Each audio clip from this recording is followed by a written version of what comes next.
नमस्कार दोस्तों, मेरा नाम संतोष पांडे और आप देख रहे हैं अपनी पसंदीदा सीरीज सियासत में रियासत। आज हम बात करेंगे राजस्थान के जोधपुर रियासत की। सबसे पहले राजस्थान में अगर किसी रियासत ने राजनीति में एंट्री मारी तो जोधपुर घराना था।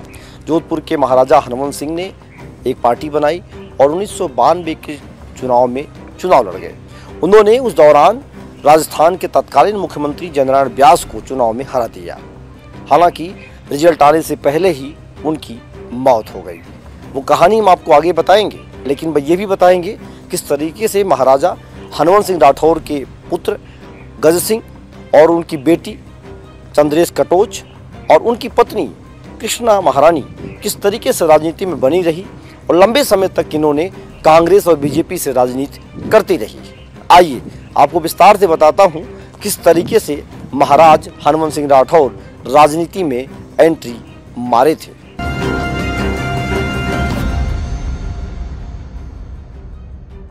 सियासत में रियासत की कहानी काफ़ी पुरानी है, लेकिन राजस्थान में शुरुआत होती है जोधपुर राज परिवार से।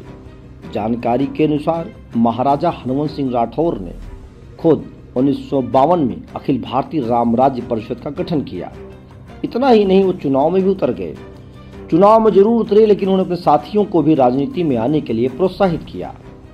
दरअसल 1952 में जब केंद्र और राज्य सरकार के चुनाव होने वाले थे, जोधपुर के राजा हनुमंत सिंह ने अखिल भारतीय राम राज्य परिषद नामक पार्टी बनाई। नई पार्टी बनाने के बाद राजा हनुमंत लोकसभा और विधानसभा चुनाव की कैंपेनिंग में जुट गए। जबरदस्त ढंग से प्रचार अभियान चलने लगा। तत्कालीन सत्ताधारी कांग्रेस की नींद हराम हो गई। उन्हें कांग्रेस के कई बड़े नेता राजपाट छोड़कर राजनीति में न आने का सलाह भी देने लगे, लेकिन वो माने नहीं। राजा हनुमंत सिंह ने खुद तत्कालीन मुख्यमंत्री और स्वतंत्रता संग्राम सेनानी जयनारायण व्यास की सीट से ही ताल ठोक दी। मुकाबला बड़ा दिलचस्प रहा। जयनारायण व्यास 26 अप्रैल 1951 से राज्य की गद्दी संभाल रहे थे। मुख्यमंत्री जयनारायण व्यास एक बड़े चेहरे के रूप में थे, लेकिन उन्हें हनुमंत सिंह राठौर के हाथों हार मिली। जब ये कहा जा रहा था कि हनुमंत सिंह चुनाव जीत जाएंगे, उस खुशी में जानकारी के अनुसार राजा हनुमंत सिंह अपनी तीसरी पत्नी जुबैदा के साथ 6 सीट वाले प्लेन में हवाई सैर के लिए निकल पड़े। उधर नतीजे अंतिम रूप ले रहे थे। राजा हनुमंत के जिंदाबाद के नारे लग रहे थे, मगर इस बीच खौफनाक घटना हुई और प्लेन क्रैश हो गया। इसमें बीबी जुबैदा के साथ राजा हनुमंत सिंह की मौत हो गई। मौत के बाद हनुमंत के जीत की खबर आई। लोग अवाक रह गए कि राजा तो चुनाव जीत गए, लेकिन अभी जिंदा नहीं है।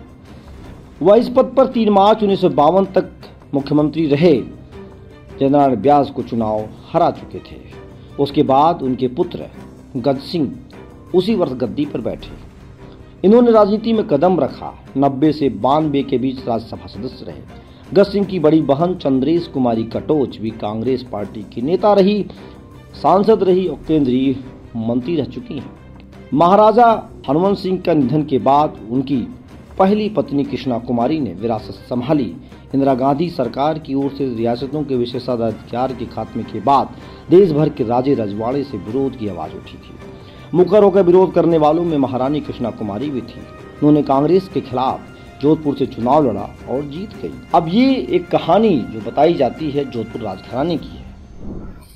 देखिए, जोधपुर राज परिवार की जहां तक बात है तो राजनीति में इस परिवार का प्रभाव हमेशा रहा है और अच्छा खासा रहा है। आप याद कीजिए 1952 का चुनाव, जब पहला चुनाव हुआ था तो महाराजा हनुमंत सिंह ने यहाँ से चुनाव लड़ा था और उन्होंने एक नारा दिया था, मैं थांसू दूर नहीं। आपको याद होगा 2018 के चुनाव तक भी वो नारा चला था। अशोक गहलोत ने उसको दिया था और उन्होंने वो चुनाव रिकॉर्ड वोटों से जीता था। लेकिन एक दुर्भाग्यपूर्ण एयर क्रैश में उनकी डेथ हो गई थी हनुमंत सिंह जी की। उसके बाद एक लंबा अंतराल आया और 1971 के चुनाव में उनकी पत्नी राजमाता कृष्णा कुमारी ने यहाँ से भाग्य आजमाया और वो भी रिकॉर्ड वोटों से चुनाव जीती थी। इसके बाद जो महाराजा गज सिंह हैं, उन्होंने लोकसभा का चुनाव नहीं लड़ा, लेकिन राज्यसभा के सदस्य वो भी रहे और फिर भारत के राजदूत भी रहे त्रिनिदाद और टोबैगो में। और उसके बाद में उन्होंने कभी चुनाव नहीं लड़ा। उन्होंने अपना पूरी तरह से जो फोकस है वो बिजनेस पर कर दिया। लेकिन इसके बावजूद जो गज सिंह जी की जो राजनीतिक प्रभाव है वो तब भी था और अब भी है। बहुत सारे विधानसभा क्षेत्रों में उनके नाम से वोट मिलते हैं, क्योंकि एक समाज का बड़ा यहाँ पर प्रभाव है और उसमें गज सिंह जी काफी प्रभावी हैं। तो ये एक रिश्ता अलग तरह का है, लेकिन डायरेक्ट राजनीति में गज सिंह जी या उनका परिवार अभी तक नहीं है। पिछले लोकसभा चुनाव में ये बात जरूर चली थी, जब गज सिंह जी की पत्नी है हेमलता राजे, उन्होंने एक यात्रा निकाली थी, पैदल यात्रा जोधपुर से रामदेवरा तक, और तब ये बात चली थी कि शायद हेमलता राजे चुनाव लड़ना चाहती हैं, लेकिन उन्होंने खुद भी इस बात का खंडन किया था और बाद में ये सही भी साबित हुई जब उनको टिकट नहीं मिला। लेकिन राजनीति में जोधपुर का राज परिवार हमेशा सक्रिय रहा है, डायरेक्ट और इनडायरेक्ट, आज भी प्रभावित करने की स्थिति में है। राजनीति में उतरने के बाद जोधपुर घराने को लोगों ने अलग अलग तरीके से देखना शुरू कर दिया। जब जोधपुर घराने ने ताल ठोका तो उसके बाद और घरानों में भी सुगबुगाहट हुई और घराने भी आने की इच्छा जताने लगे। लेकिन जिस तरीके से कांग्रेस का विरोध करके सीधे सीधे महाराजा हनुमंत सिंह ने पार्टी बना करके माहौल बनाया, उसका और भी घरानों पर असर पड़ा। उसका असर ये रहा कि और भी घराने राजनीति में आए और कहीं न कहीं कांग्रेस को नुकसान पहुंचाते चले गए। जनता को, प्रजा को, जो उनकी सुविधाओं के लिए, उनकी तकलीफ़ों में उनके लिए इतने साधन नहीं थे, तो जोधपुर के महाराजा ने कई ऐतिहासिक काम किए हैं जो आज भी जनता की सुविधा के लिए, पानी के जैसे मान लीजिए पुरातन। जोधपुर राज परिवार की बेटी जो हिमाचल में वो ब्याह के चली गई थी, वो जोधपुर से ही सांसद बनी। एक राज परिवार से जुड़े सदस्य के प्रति जनता की भावनाएं हैं, सम्मान की भावना है, उसी नज़र से आज भी उनको देखा जाता है, इसमें कोई संदेह नहीं है। जहां तक पॉलिटिकल पार्टीज का सवाल है, लगभग सभी राजनीतिक दल राज परिवारों से जुड़े हुए रहे हैं, क्योंकि कई राजघराने जनता में लोकप्रिय हैं। उस लोकप्रियता का फायदा हर राजनीतिक दल उठाना चाहता है, उनको टिकट देना चाहता है, उनको जिता के लाना चाहता है, उनके नाम के क्रेडिट को कैश करके वो चुनाव जीतना चाहता है। प्रत्येक राजनीतिक दल का मुख्य मकसद होता है कि चुनाव जीतना। कौन लोकप्रिय हो सकता है, कौन सीट निकाल के ला सकता है, कौन बहुमत ला सकता है। लेकिन बात यही नहीं है। महाराजा हनुमंत सिंह के बेटे गज सिंह, उनकी बेटी चंद्रेश कटोच और उनकी पत्नी कृष्णा, इन लोगों ने राजनीति की और आपने समझा किस तरीके से इनका कैरियर रहा, किस तरीके से ये राजनीति में आए और कहाँ चले गए।